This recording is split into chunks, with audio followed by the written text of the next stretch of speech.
rejection, they don't deal with that too well. Good They feel like they got to scar you. It's crazy message. You gonna make me a preacher. I felt like that's all. That would make me complete. I felt like I was doing it. I felt like I was doing it the right way. And I get this, but I'm free, and y'all not gonna keep me bound. Do you believe you were a submissive wife? And was that something he was looking for? So my ex-husband disappeared. Say what now? Right? Yeah. Not thinking about Sweet. You got a little COVID still left in your brain. Cause what? Who you talking about? I could be so good to you. I could be so good to you. I could be so good to you. I could be so good to you. Hello, my name is Sheridan S. Davis, and welcome back to my podcast, Good Girl, Rich Life. I am so excited for us to be on yet another episode. Thank you guys for rocking with me. If you are listening, that means you are a bestie. So make sure you are subscribed to our YouTube channel, and also make sure you're subscribed to us or following us on Spotify as well as Apple Podcasts. So y'all know with this podcast, I am bringing on some guests. And I'm very excited about this next person. You guys know that in this podcast, we are discussing things that matter to us, girls who were raised like me, church girls. And so I think, y'all know I'm in these single streets.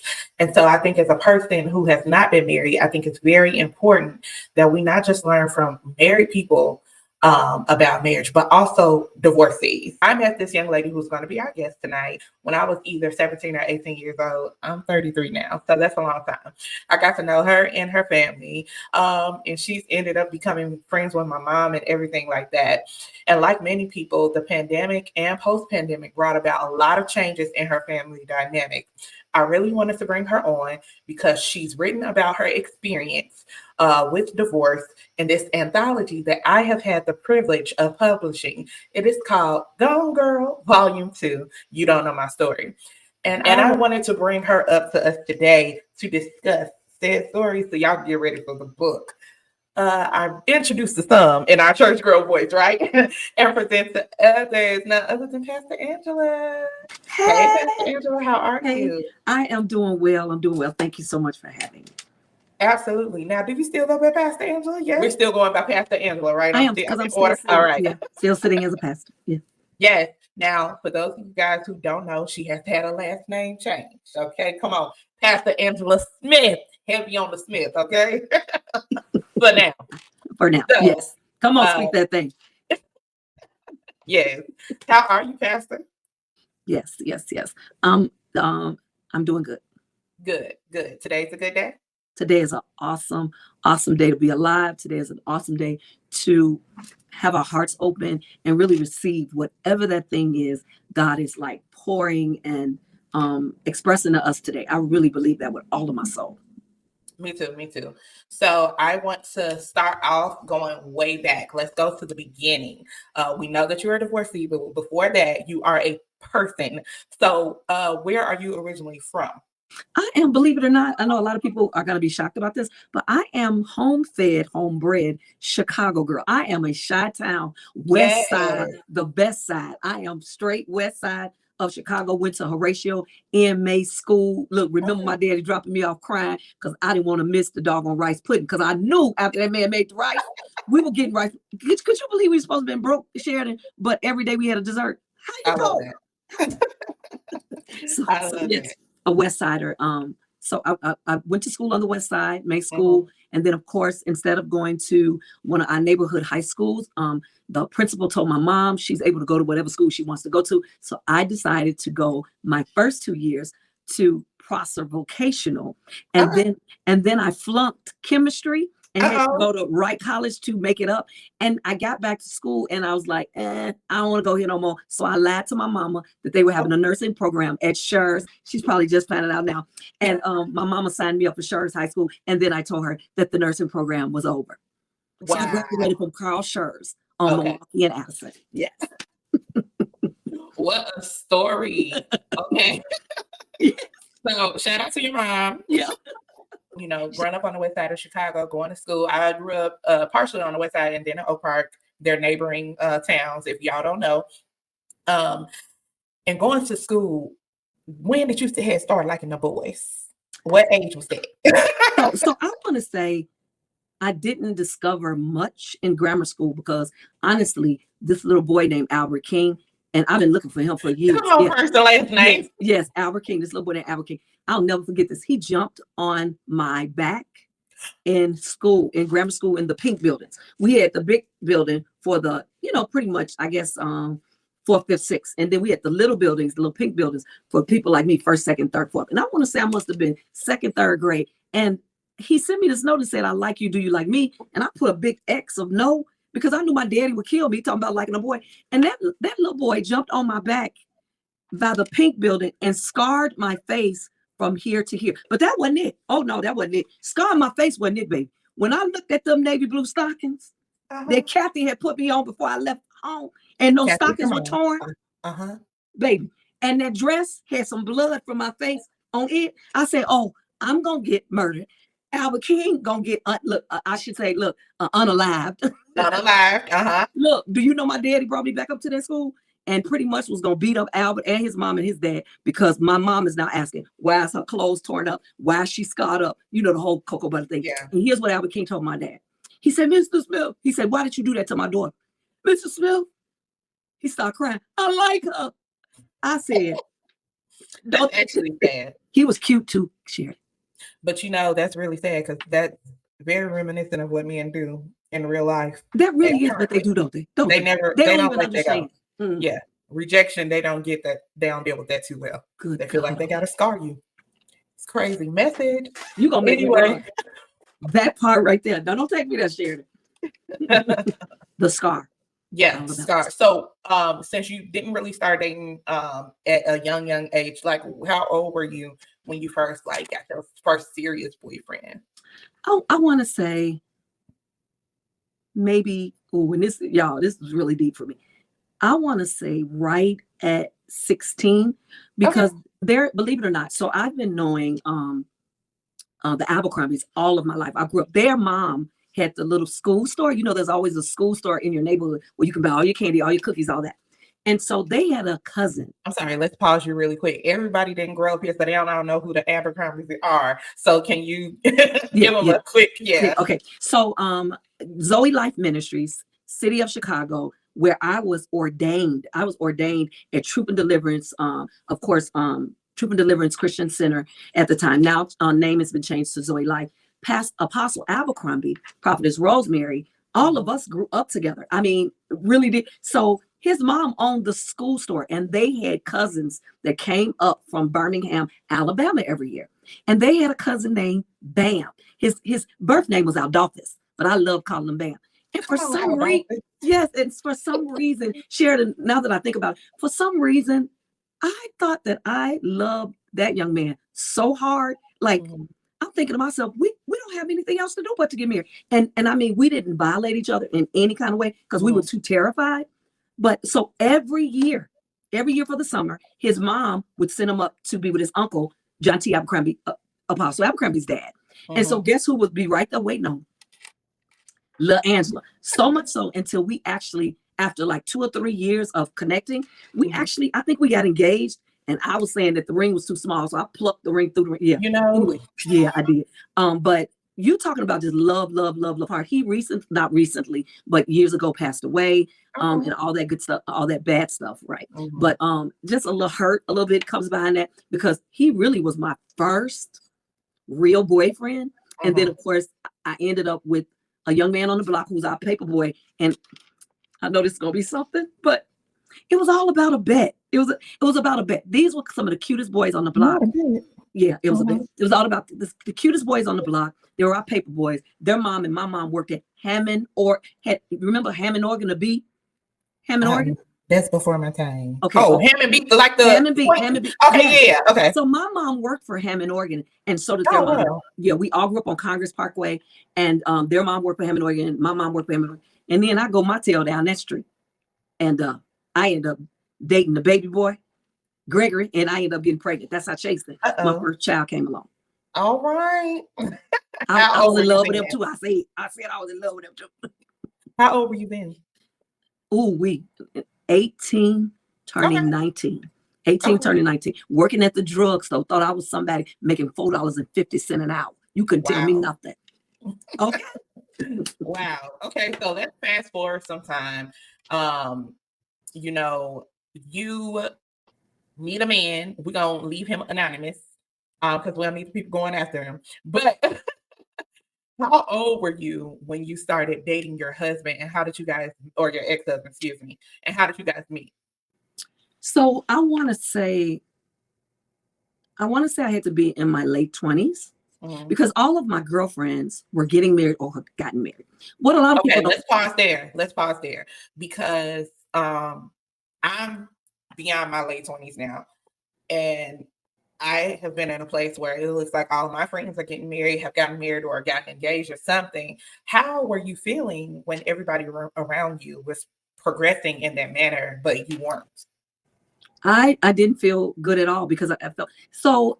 I always felt like all I needed to do was get saved, and if I got saved, God was going to make sure whoever I was supposed to be with was Mhm. going to come, and it still happened that way, I believe. But I could tell. Watch this, and it makes me have so much passion for single women today because Mhm. now I'm a single woman. But I remember every time I had a conversation with certain friends, I would always bring up, I'm gonna get married. Mhm. God gonna send me somebody. Mhm. And I can say this without a shadow of a doubt. She probably doesn't even remember. But Apostle Abercrombie's wife, Prophetess Rosemary, she was like a big sister. She was like a mom at times. She was like my confidant. She was like my equal. She made me feel like, bump the titles. I'm gonna shift some days on you, and you're gonna be my big sister some days too. Watch Mhm. this. But she would let me pretty much say to her, one day I'm going to get married, or I really desire to get married, or what do you think he's going to be like? That's all I talked about. And then I would talk to her about, why do you think God is allowing everybody else to get married and not me? What am I doing wrong? I'm keeping myself, you know what I'm saying? Mhm. And things of this nature. And of course, she said, when it's your time, don't worry. God is going to make sure that you're going to be able to marry and you're going to have a good marriage and da da da. And I just trust, I believe it. But there was time Apostle Abercrombie would say, you know what? That can't be your only conversation. I was thinking to myself, you don't understand. That's the Yeah. only thing. That's the aside from being saved, born again, and set aside and all that stuff. And I was already preaching. I felt like that's all that would make me complete. I felt like I was Mm. doing it. I felt like I was doing it the right way. And Sheridan, Yeah. I had 2 children already. Yeah. I had 2 children already by 2 different dads. A lot of people don't know about me is I had abortions. It's a Mm. part of my story. Mhm. You don't know my story. I don't look Yeah. like what I've grown through. Yeah. But yeah. And so sometimes that shame will come on me and kind of try to. But I was excited about one day getting married and Can I ask finally. you this? Did Yes, you feel like at that time, of course, we know better now, but at that time, did you feel like the abortions would disqualify you from being married? So some women go through that. You know what I mean? Like the I shame do. of I do. Believe it or not, I did not. Believe it good. or not, I Okay. did not. But you Good. know what I found out later? It wasn't the abortions that will cause disqualification. It was other things I shared that maybe had I had a different conversation with Mhm. the right woman of God, she would have told me, you don't have to share that. See, I felt like I was so free.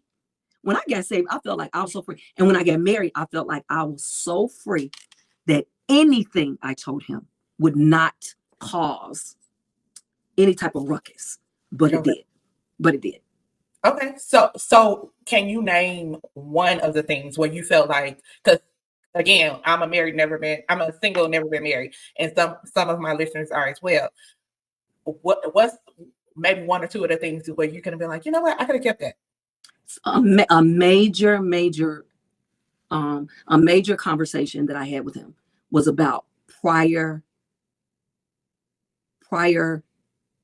sinful prior partners sinful acts, Mm, because remember, I'm free. I felt right. like you're my husband.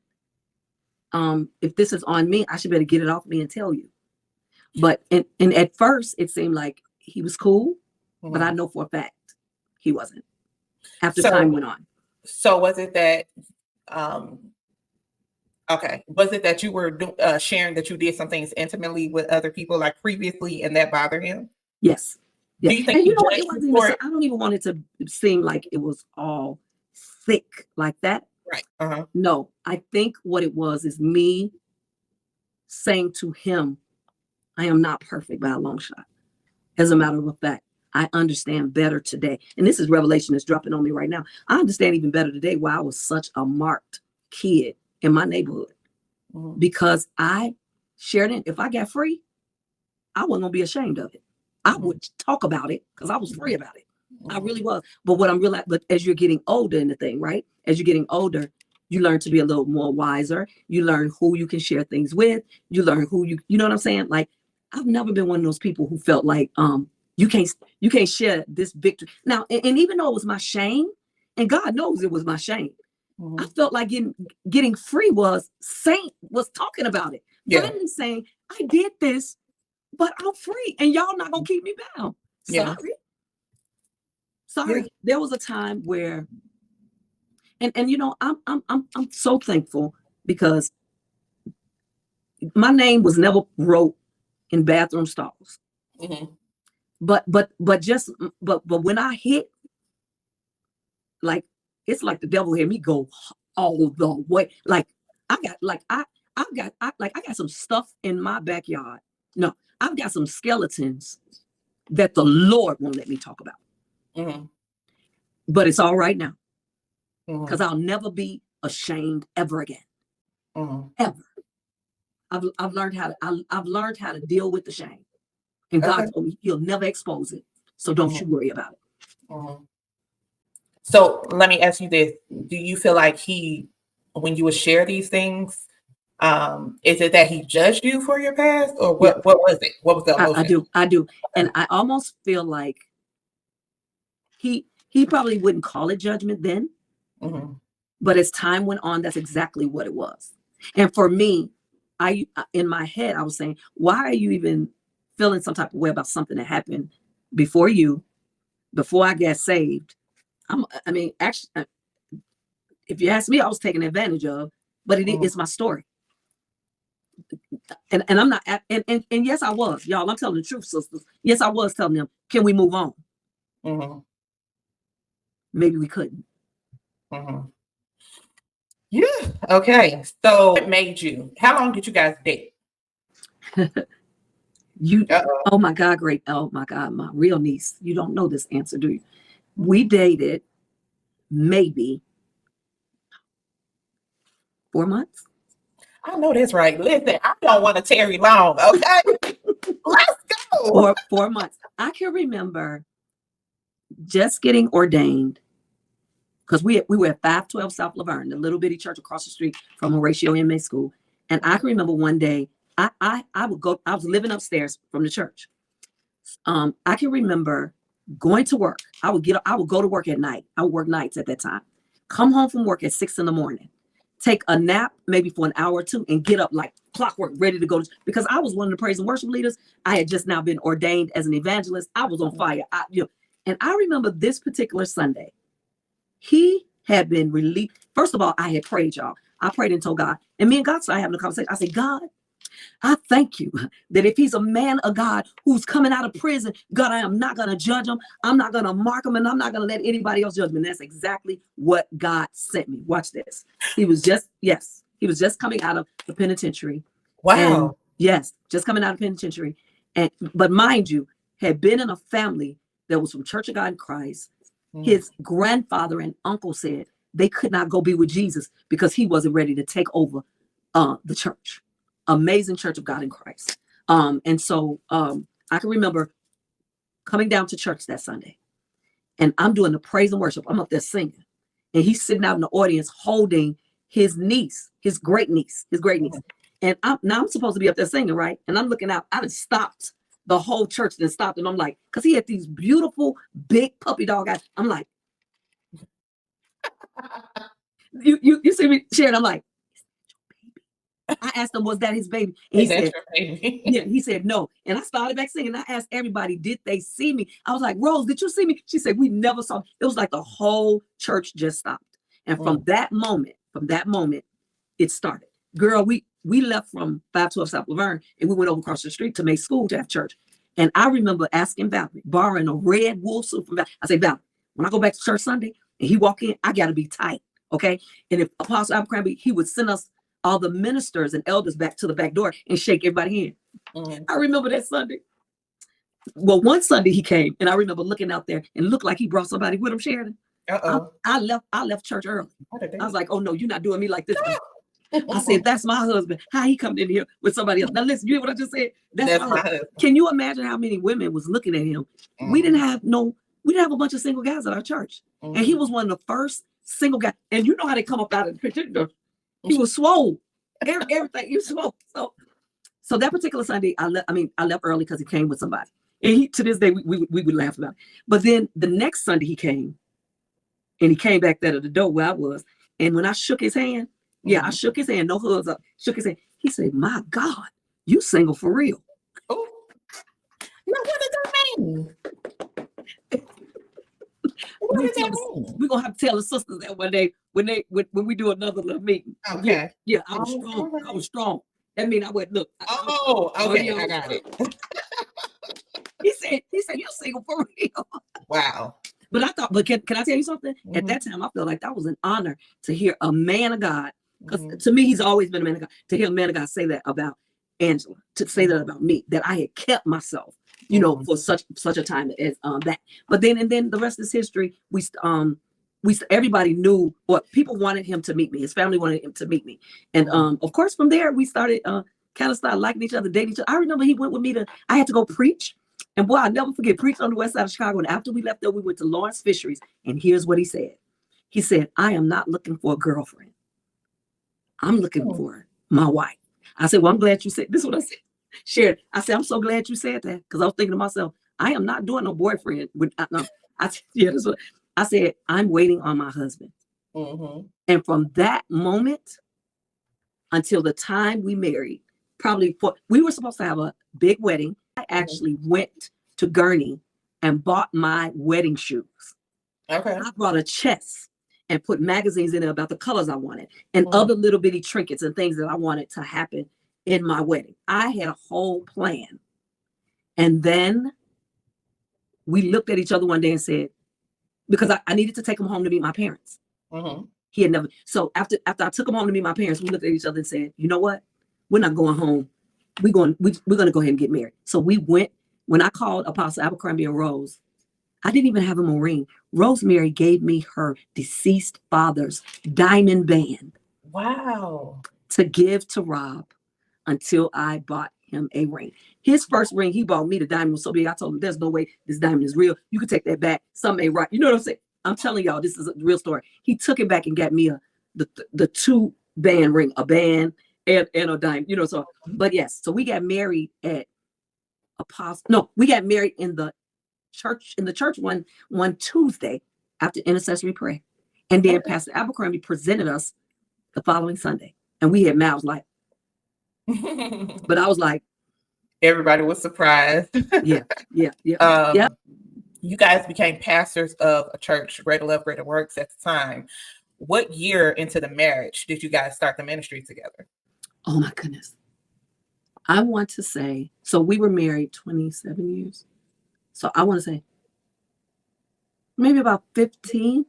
Okay. 15, 20. Yeah, I want to say about 15 years, because remember we had been members of Truth First, and then he dipped off to Living Word. So I went to Living Word. I became the worship leader for the prison ministry, as well as I sang in the choir. I sang on the praise team, but I also was one of the female leads for our prison ministry. So I preached in Joliet, one of the all men prisons when nobody else did. And then all over, I went to all the jails. And of course, we start seeing differently. We start viewing church differently. There's some things we didn't necessarily care for. And so we started teaching our children at home. And that's how Greater Love, Greater Work started. Okay, now let me ask you this, because you just named a bunch of the stuff that you had done. For my listening audience, you guys, besties, Pastor Angela is a preacher. She's always on the go. She stays booked. She has been on her job for 11 years. She's very connected. Let me ask you something. And y'all can see her her personalities. For those who are viewing on our YouTube channel, you can visibly see her personality. She's very outgoing and all the things. Let me ask you, do you think that you're always being on the go, your outgoing personality and all that, do you think that he was bothered by those things? Like, do you believe it bothered your husband? I do believe it did. And there were times when he would make mention about, and I've heard some other people say the same thing. Angela kind of does whatever she wants to do. What a lot of people don't know is actually that's not the truth. Actually, what it is I remember going into our room one day. I was getting ready to go to Cleveland to preach. And I said, Rob, I want you to know that when I go to minister, when I'm asked to do something, and you don't give me your full blessing, I say a lot of people will hear me preach and walk up to me. I mean, you preach. God is in it. And I say they don't know that my little heart is cringing in the inside because I don't feel like you give me a full blessing. And here's what he replied. He said, I don't ever want you to feel that way. He said, I don't never want you to go. If I can be honest, I don't ever want you to go. I want you to hang out right here with me. He said, but I know the call of God that's on your life. So even when you don't feel like I'm giving you the full blessing, know that you're blessed. Sheridan, real niece, I promise you, I took that and I ran and I'm still running. You know why? Because all you had to do was say it to me once. I didn't need to go back and ask what you meant by that. I believe God might have had him say it. Because what a lot of people don't know is that I think it's wrong on every level to have anyone that calls themselves your mate. I'm talking about husbands and wives. And you got to dummy down who you are. We can curse her right there. We put a cursor right there. Yeah, especially because, see, you brought something to light that I didn't know. You were already preaching before you met him. Absolutely. And I think that a lot of times as women, men will meet us in our career field. They will meet us and we're doing well. They will meet our personality and all that, which really attracted them to us. But then as you're going in the relationship, it begins to bother them that other people are seeing in us what they saw in us. So I really wanted to know that, like, as a minister, as someone who you don't meet a stranger. I just wanted to know, like, had that bothered you? I think even him saying, I don't ever want you to go. Of course, I want you to hang out with me. Wow. I think the other thing though, too, is that, like, where do you even go from there? Where do I go from there? At the end of the day, I remember showing up at many engagements and having to cover for him not coming.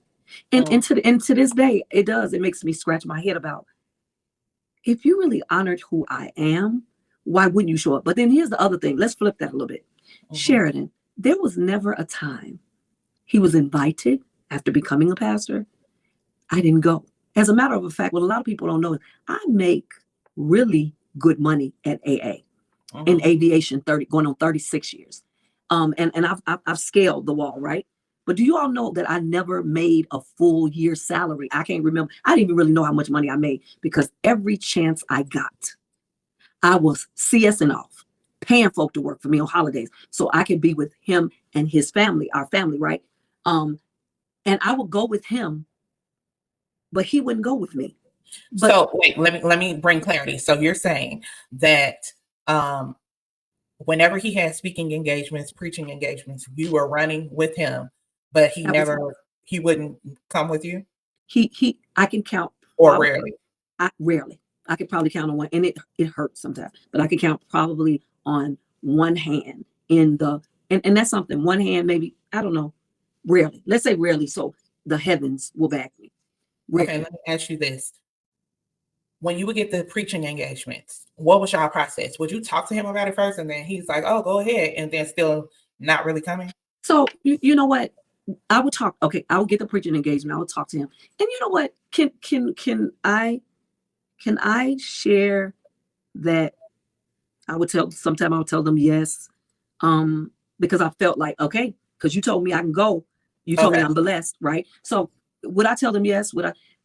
Sheridan, I know a lot of women. Okay, if I had to do some things all over again, the mere fact that my husband, the next one, is going to love what I'm doing. He's going to love why I'm doing it. He's going to love that God called me to do it. I won't have no issues at all presenting my schedule, my whatever, the plan, the planner to him. You know, the word of the Lord said that this man is going to be the type who's going to pack my bags and then say, baby, I pack mine too. Because we got enough money in the bank, we can do this. God called you. You're going to be out there. You're still out there. So I won't have no problem with that. But I guess in my own mind, I used to say, however it all went, he didn't have to approve his engagement with me. I was going. I was so proud because I was proud. Yeah. You know, at the end of the day, the man was so smart in that word. A lot of people have their own rendition of that, but he was so smart in the word. I asked God to give me a certain kind of guy. I needed my husband to be here. I really did. And the Lord blessed me, you know, so I felt like he was all that, right? But I never got that. I never enjoyed him too much being in the audience, cheering me on. I did. And it bothered me on so many different occasions. It just did. Okay. So I'm asking that because some couples, married couples in ministry, the wife will run it by her husband. So I wanted to know what you guys' process was. No judgment. But I want to ask you this.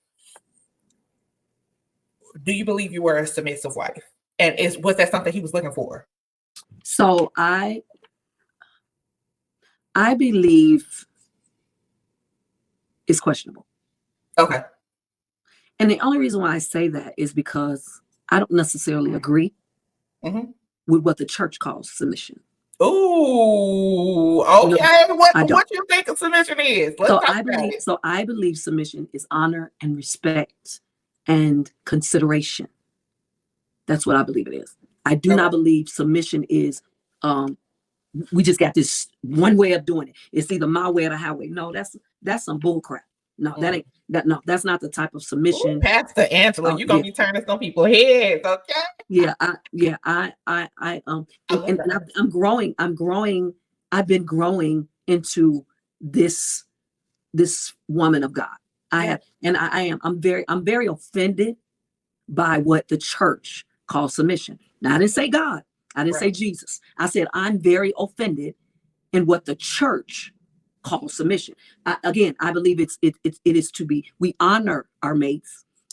We submit to each other. We are we consider them, consider their feelings, things of this nature. And I do believe there has to be some harmony, some harmony, some gelling in that thing. And can I tell you something? This is what I believe. Y'all can, and I can drop the mic and the bricks on this. I believe if the right dude, the right man, is looking for submission from Angela, if he doing right by me and Jesus, I ain't gonna have no problem submitting to him. Now that is a word. Are you a man worth submitting to? That part right there.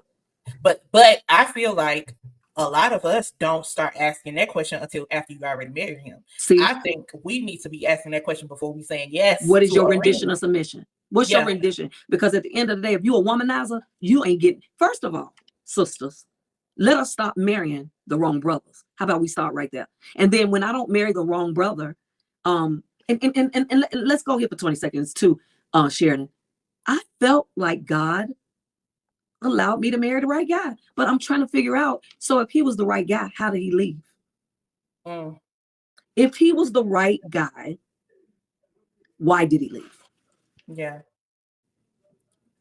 If he was the right guy. Questions that need answers. But here's what I do understand too, and I think this is going to free some women up as well. Just because you're doing right by God doesn't mean someone else will. See, they get a choice in the matter too. That part. They get a choice in the matter. But don't let it discourage you. See, here's how I feel. I feel today, and mind you, we were just having this conversation recently, and we're still going over the same stuff, and I'm still saying the same stuff, which is we could have fixed this, but you chose not to. And so now this window of opportunity is closed, is sealed. Because now my focus is on elevation now.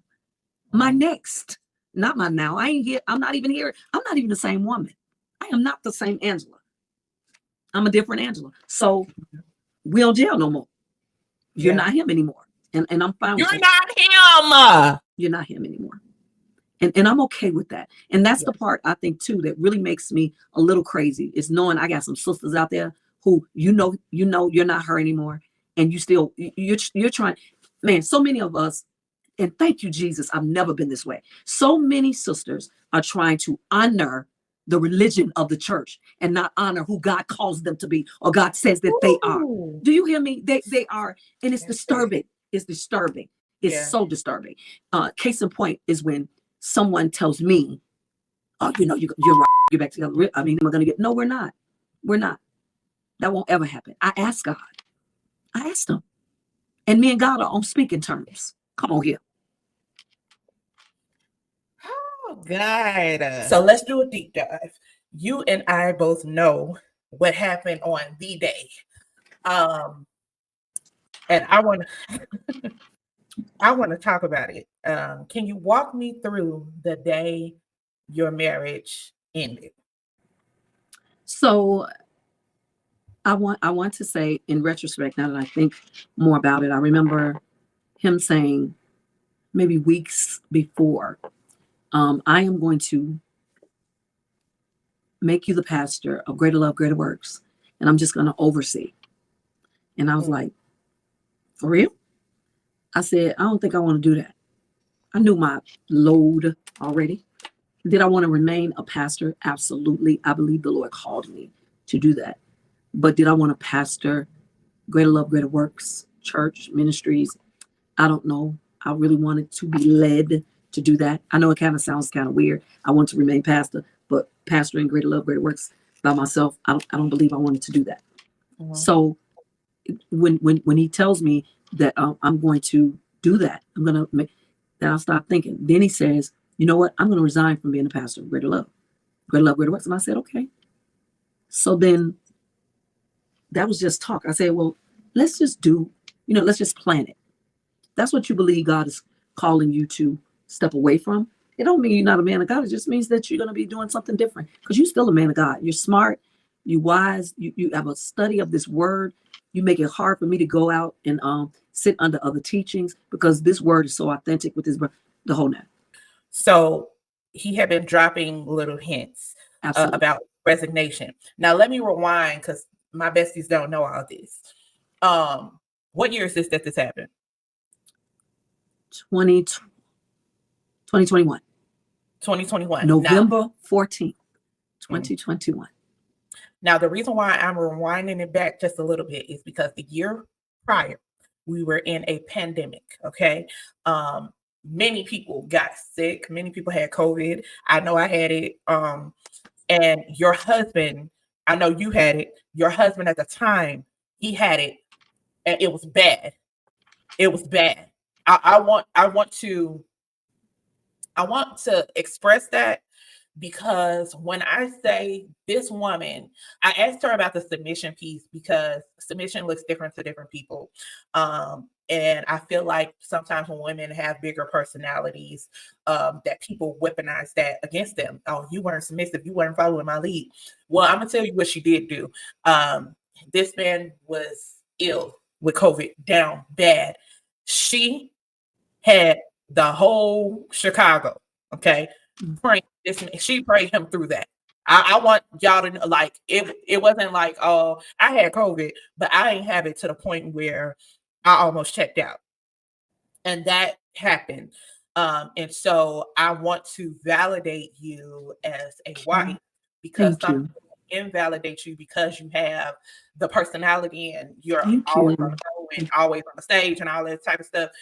Now, when push came to shove, you literally pray him through that. So I want to start there. Now, fast forward a year, and he's dropping breadcrumbs. And then November 14th, what happened? Do you mind if we go back a little bit one more time? Okay. Just for because what people don't know is I got COVID first, and then in that same week when I thought the Lord had called me home, after I opened up my eyes, looked out the window, I was like, you kept me. Mm-hmm. Next thing I know, he's got it. And I got to get up out of my sick and take him to the hospital because he had underlying health issues.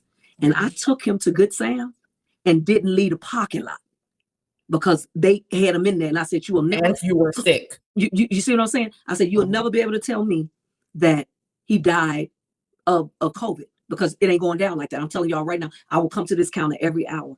And I want you to know that they kept him, they put him in the hospital, and I was out there every day. But then, watch this. So then they let me bring him home.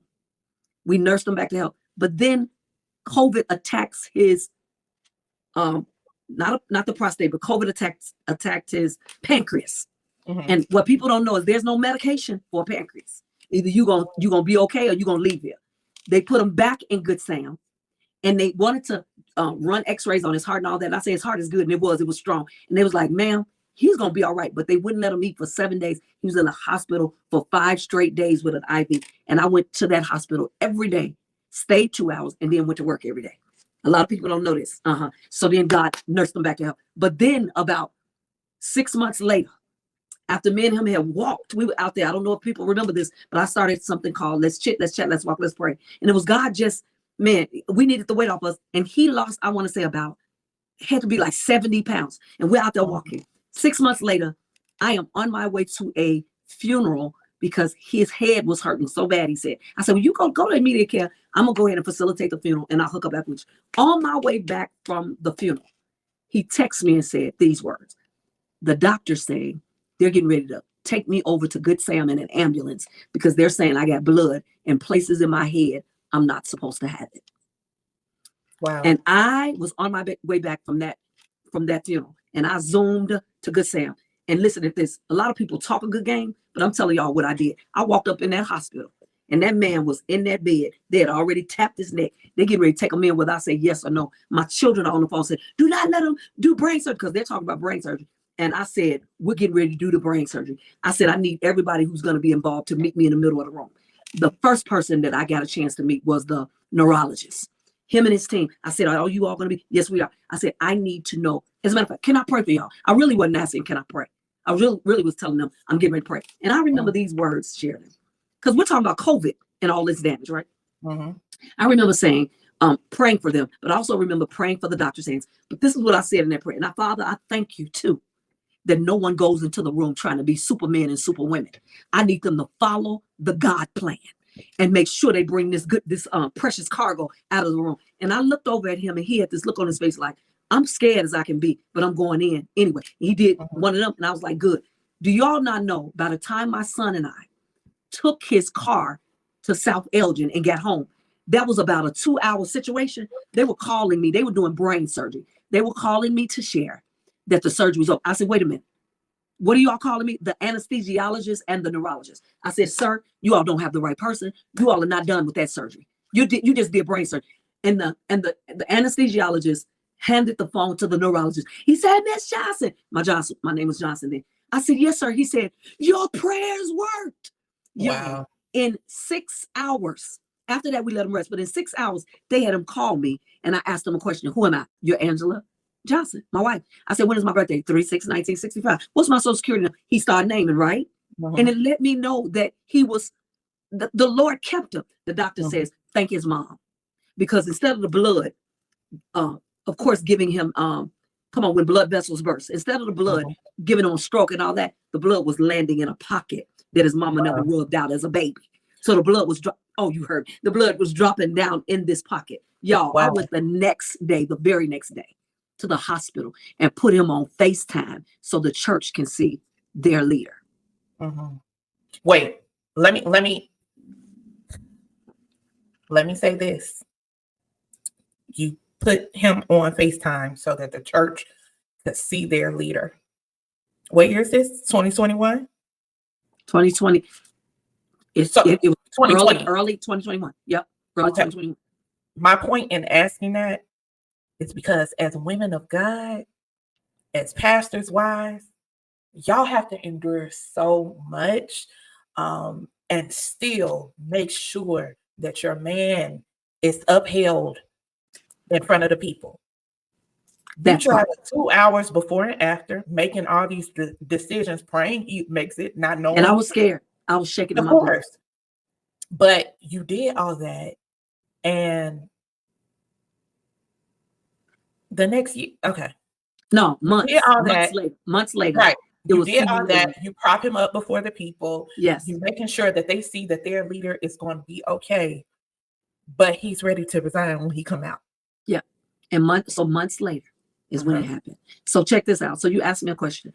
Yeah. Wouldn't you know, I am now introduced in the pandemic. The Lord says, Angela, I need you to start a women's group. And the women's group is called Gone Girl All Women Empowerment. And so it's got every kind of woman in. This is not a Christian woman group. It was just a group the Lord told me to start. He said, there's going to be some things happening with the pandemic. There's going to be some folks who are going to need this group. I need you to start. I did. And right after he gets me started, he says, now I need you to have them right. So this is going to be I've never been an executive publisher. So God, you serious? And I've written, I've collaborated, but never written my own book, never did my own project. And now God says to me, you're going to do this and you're going to save some lives. Well, what I didn't know was that the devil was getting ready to come like a mighty bulldozer, not a Russian wind, a bulldozer. So what he did was, the first thing he did was, one of the women, her brother killed his nephew, her son. Oh my God. And we wrote about it in the book because I held her hand. I'll never forget it. I didn't even know how to get out of my bedroom to go down the stairs, to get in the car and drive over to her house or drive over to the hospital to meet her, to say, what can I do? I didn't even know. I remember just walking around this window, walking around. It was something. She survived it. I held her hand. She wrote about it in the first book. But then my co-director of Gone Girls, husband comes home one day and he leaves. I'm leaving. So now that's another marriage, right? So then now I decided we're going to promote the book, you guys. I was invited to a church on the South Side. Before I left church, remember, church is virtual.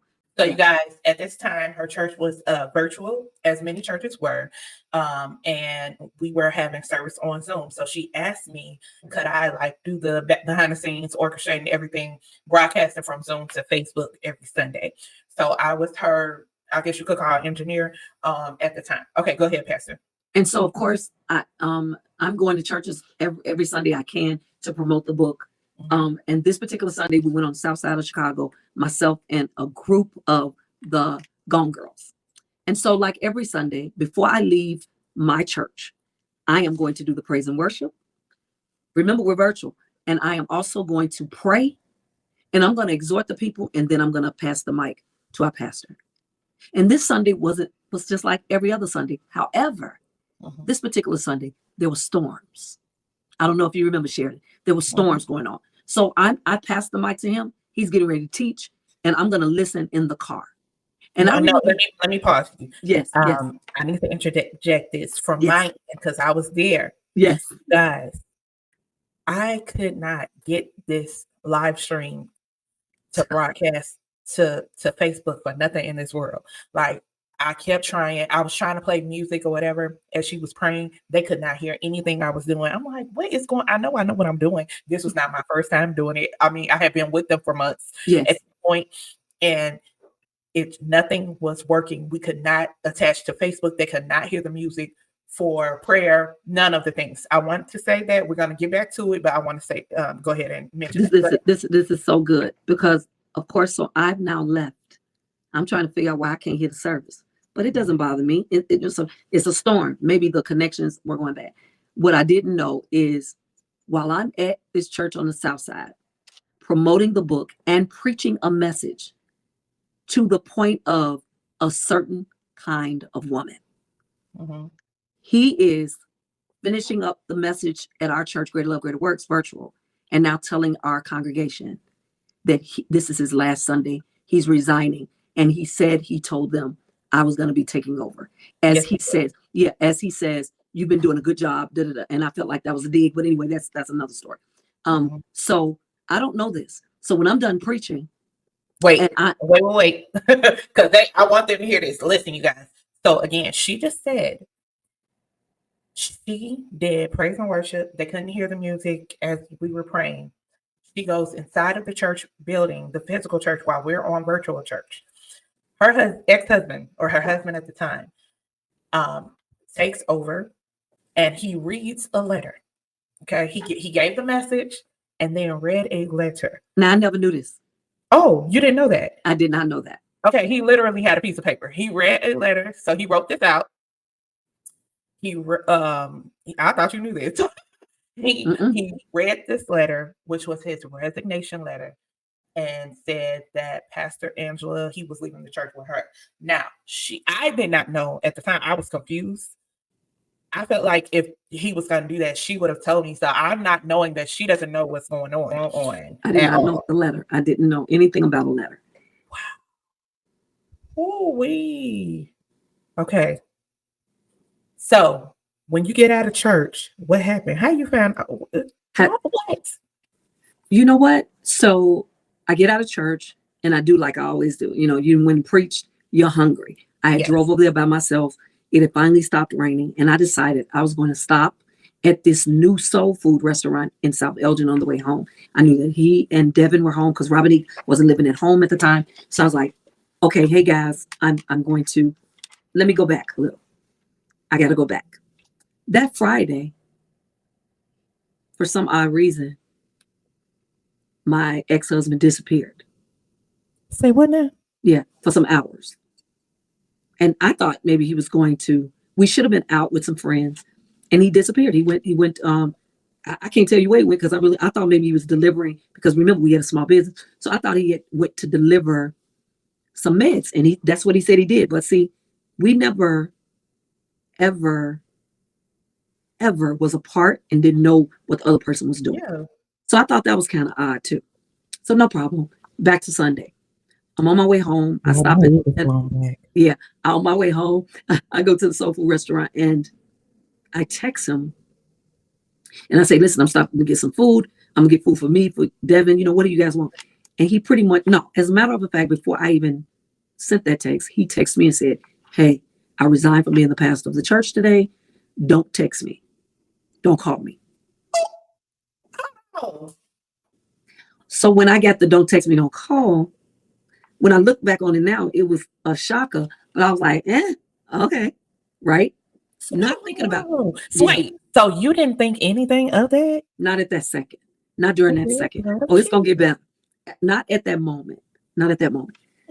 And so, because I'm sorry, red flags would have been ringing in my head. Well, and they were my brothers, and they were red. Okay. That's exactly what they were. But you got to understand, I'm a faith girl, so I'm faith moving. I'm faith talking. I'm going. This can't be getting ready to happen to me. Okay. So I'm like, okay, all right. What's that all about? Mm-hmm. Did it make me kind of my wheels were turning? Absolutely. But did I think the worst? No, I did not. He resigned from being the pastor of the church. He's going through it. It's an adjustment. Keep moving. And that's the person I am. I keep it moving. So when he got the food. That's so sweet, because for me, I would have been like, you to tell me, don't call me, don't text me. You must have got a little COVID still left in your brain. Because what? Who you talking about? But you know what I probably felt like, Sheridan? I probably felt like because he did it, and because it was right here. And when a work is your baby, you know what I'm saying? Because I felt like Greater Love, Greater Works, and it's still my baby. I still carry her. She's still my baby. I felt like maybe that was getting to him. Okay, so let me give him his space. But there was a little something that was like, okay. So I go get the food. I'm in the kitchen. He comes in, and I'm, hey, how's everything going? He sits on the couch, and his head is down. He's not looking at me. And I said, so you resigned? I said, okay.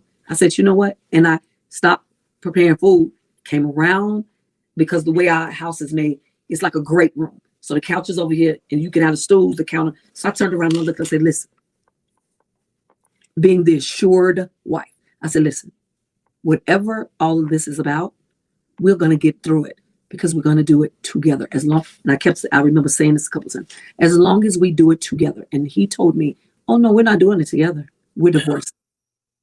Oh Lord. So that's how I found out I was divorcing. November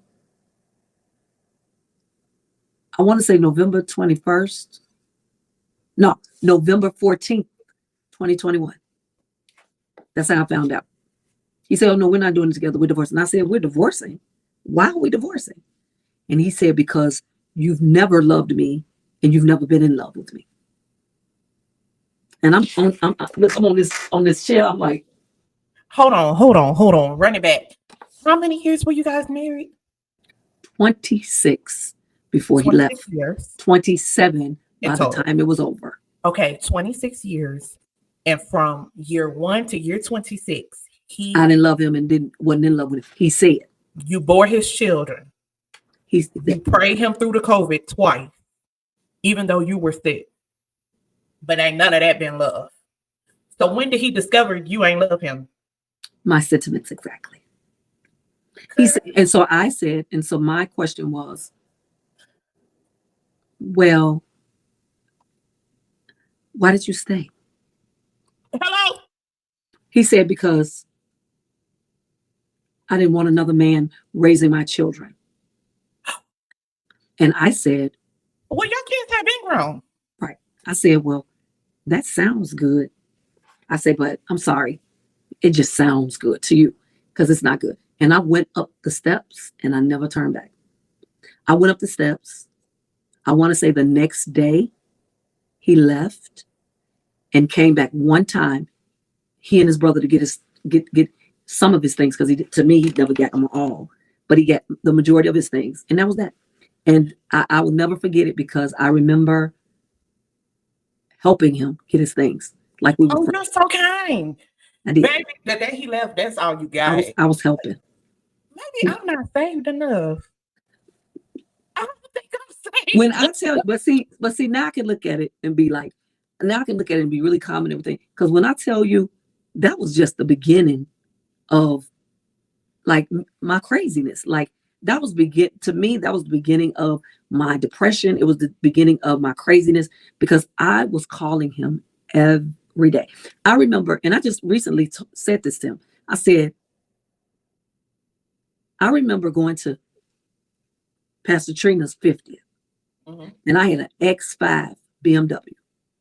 And I remember I wanted to go so bad, so I went, and I'm on my way home. Pastor Trina is my mom, guys. Okay, yeah. Go ahead. And I remember being on my way home, and I kind of fell asleep, and I skid my tire on the curb and slit one of those BMW tires.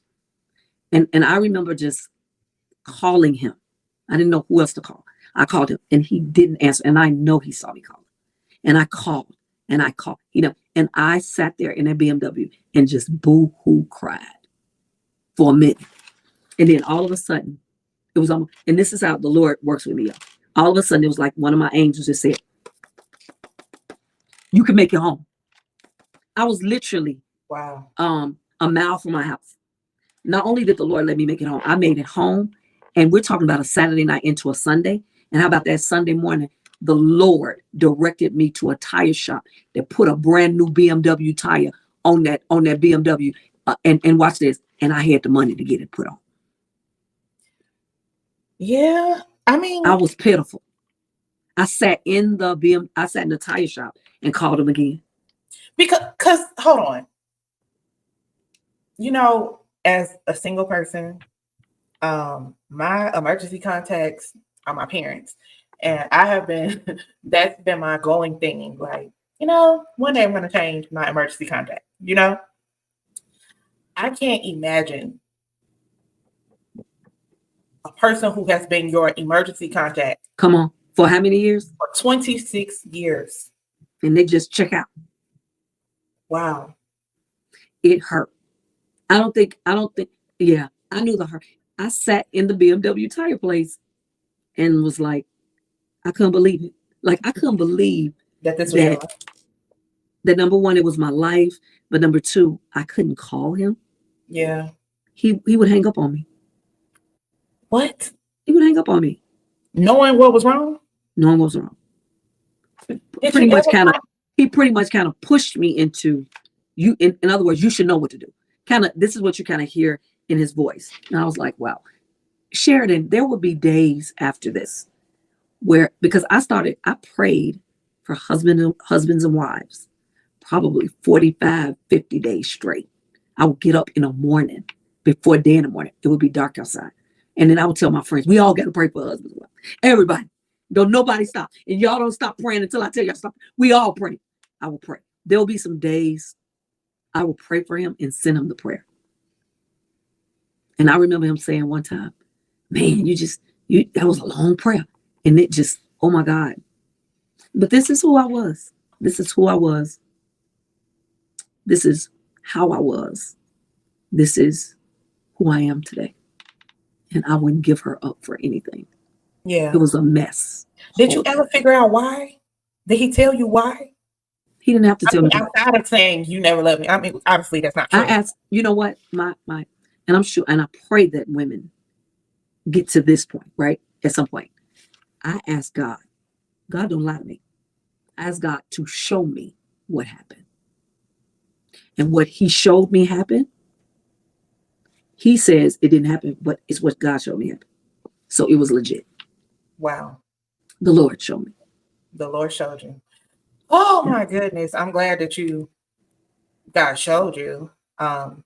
Today though, how do you feel when it comes to it? I mean, today, how do you feel about you know what? it? Believe it or not, we had a conversation. Believe it or not, we had a conversation as early as today. I think that's beautiful because ain't no way he would have talked to me again. Yeah. Black. Yeah. We had a conversation today. I've been saying in the onset that if I knew he was on the street hungry, I would feed him. And I think he said, pause. Y'all, I have heard Pastor Angela say this. And again, I'm trying to tell y'all, like, I don't think I'm saved enough because I don't think so. Because when she says all the time, if I saw him on the street hungry, I would feed him. And to me, no, if it were me, we praying and hoping it never me. If I saw you on the street hungry after you did what you did to me and my kids and ripped apart our family, then in my head it's the Lord's will and God giving you recompense for how you did me. Do you know that? And I'm gonna take your picture and I'm gonna post it. Do you know my kids have been my saving grace? Yeah, they have been my saving grace. I kept saying, Lord, how do you put them in the midst of this?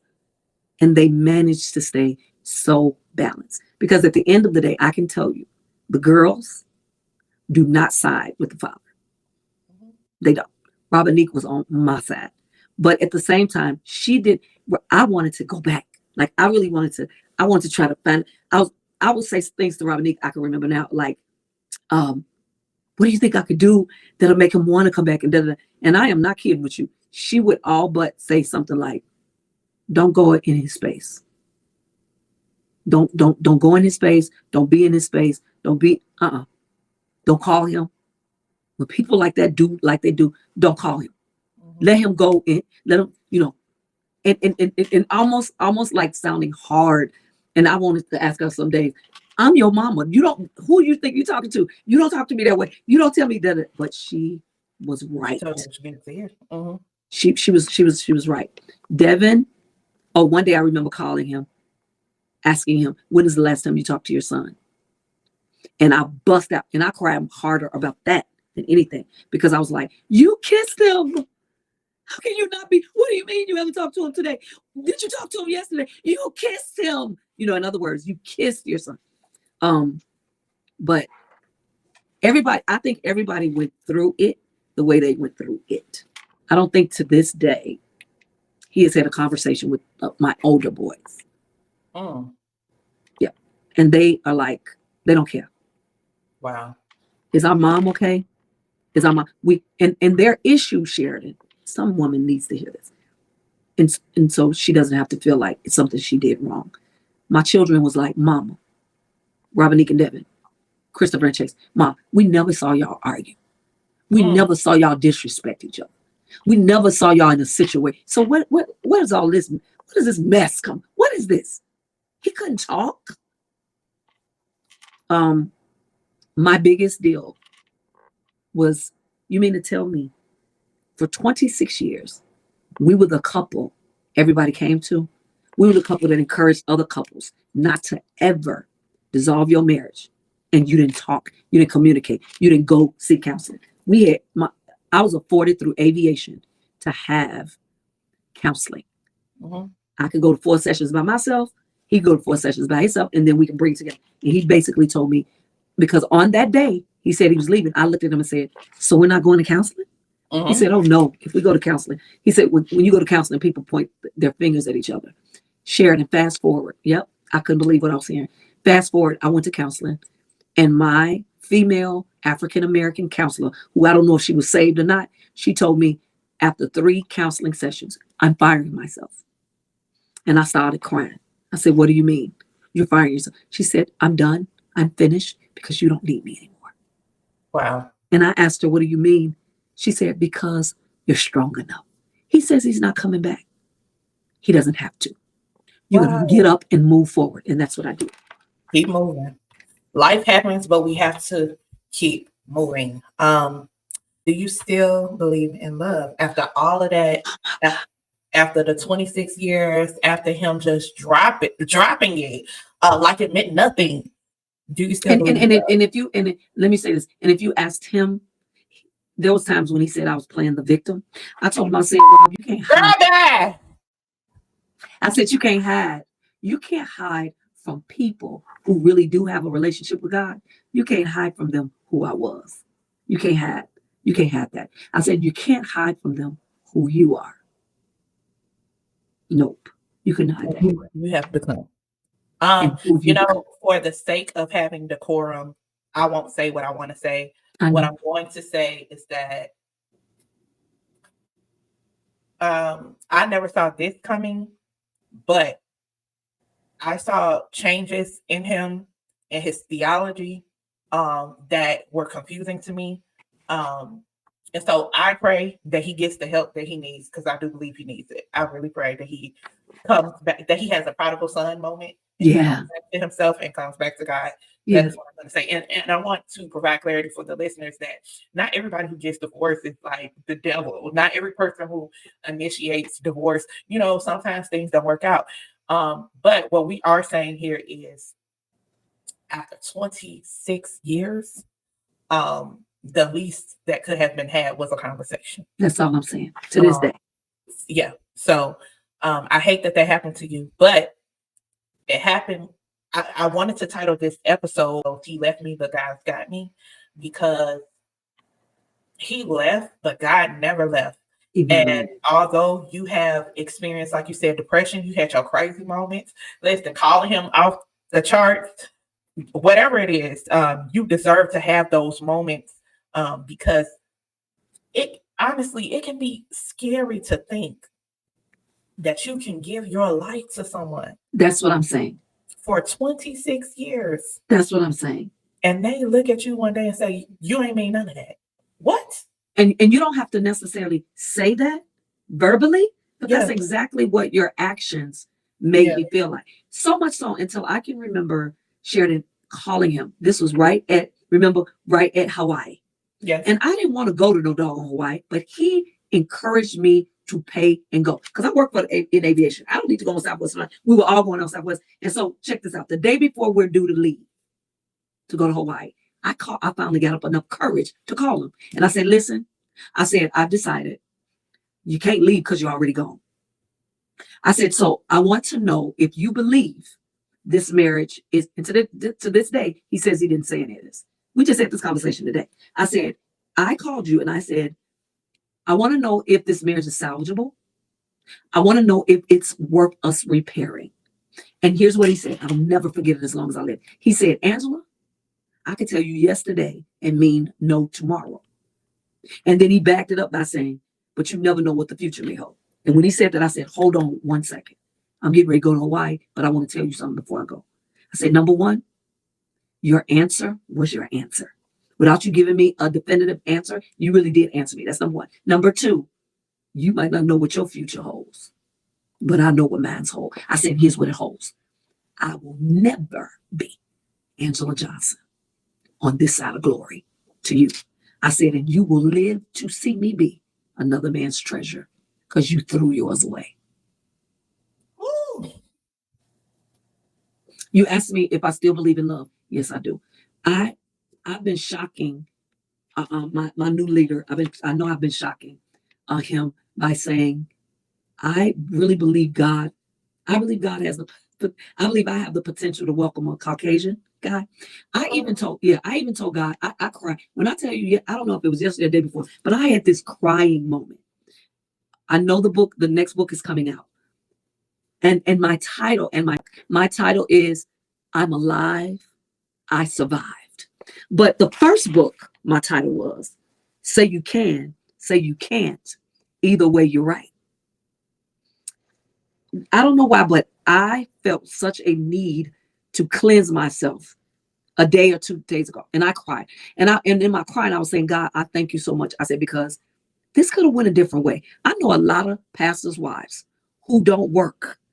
I've been working the whole time, who don't work, and the church turns against them. Okay. They let the man do it. Okay. And so I remember the church, him saying the church is going to be, and I had a meeting with the church the first week. And I said, listen, here's what I need y'all to do. I am not getting ready to bleed all over you all. I need you to find you a good church home.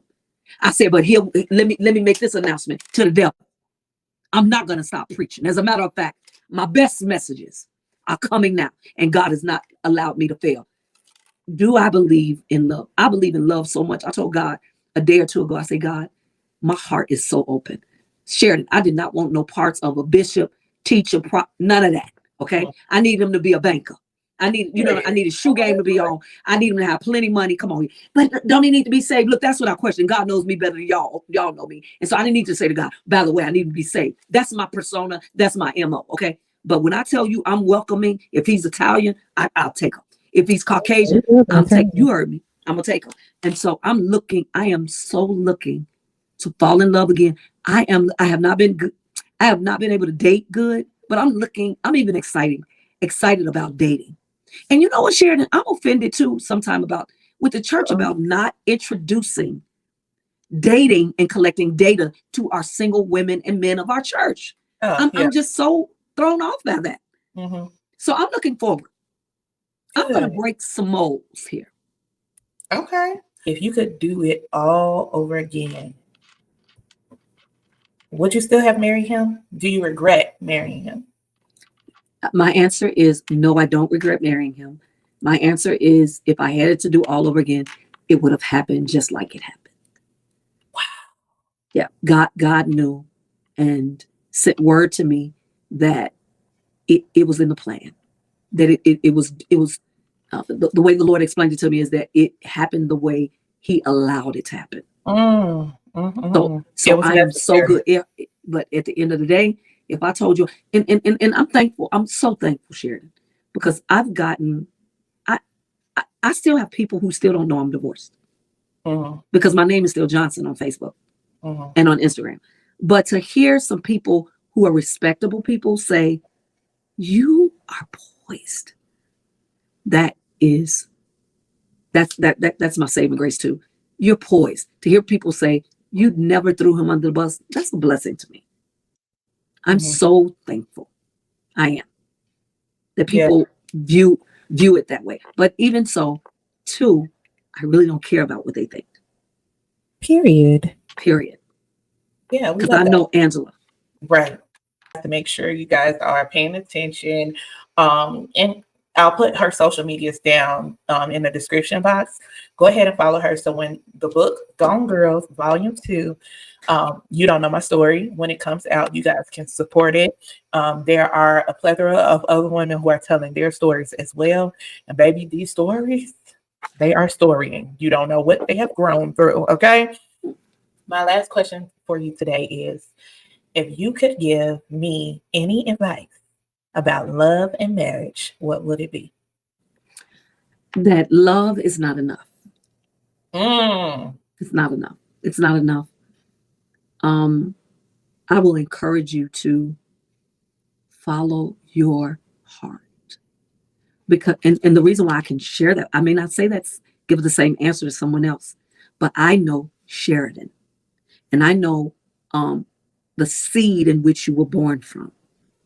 And I know your mindset about things. I know that you love the Lord. And I know that if God don't fully sell that thing to you for real, you are not going that direction in the first place. So we know that you're going to hear and listen to the heart of God while he excites yours about whoever this young man will be. I will tell you, it's important to grow together. And Sheridan, don't let anybody tell you the desired man is not out there. He is. I believe God is making him up. Even right now, I believe God is making him up. I believe he is so manufacturing this young man. He's just making sure everything is righteous, not just right, but he's making sure things are righteous. But I think it's so important to grow with your man of valor. Grow with him. To make sure you find so much time to encourage yourself while you encourage him. But you're growing together. That you talk a lot. That you laugh until your tummy hurts. That you and him, oh my God, that you and him experience the world. Don't you dare sit back and not travel and do things and go see how others are doing it. And just, I encourage you to live out loud with him and don't have any secrets. Don't, you and him be that. Man, y'all make sure stuff is so locked. And watch this, something I never ever did. And man, that man will tell, that ex-husband of mine will tell people this to this day. Number one, I never held a grudge. But number two, I didn't have people in my marriage ever. I didn't go to my girlfriends and talk about him because I knew ultimately I wanted to keep anytime something happened, I want to keep my marriage. So I didn't have y'all, that's the other thing. I didn't have a bunch of things. I didn't have a bunch of stories to tell people. I really did. But I do realize today that it is important that you not walk in your husband's shadow and he don't walk in yours. You stand in your own truths and you move forward in that. And that you know that the same God that anoints you will make sure that man is so tight, he's going to anoint him too. Amen. Well, thank you so much for the advice and for coming on my Good Girl Rich Life podcast. I really appreciate you for being a guest. Besties, I hope you enjoyed. You got something out of them. Listen, we are growing each and every day. I think in order to learn about love and marriage, you need to talk to people who have been successful, and success doesn't mean the same thing. 26 years, that was a success. The time was up, but she was able to navigate moving forward and growing forward successfully. And so I wish you guys best. And to all my besties, don't forget to like, share, comment, and subscribe below. And thank you all for listening to this podcast. Until next time, bye.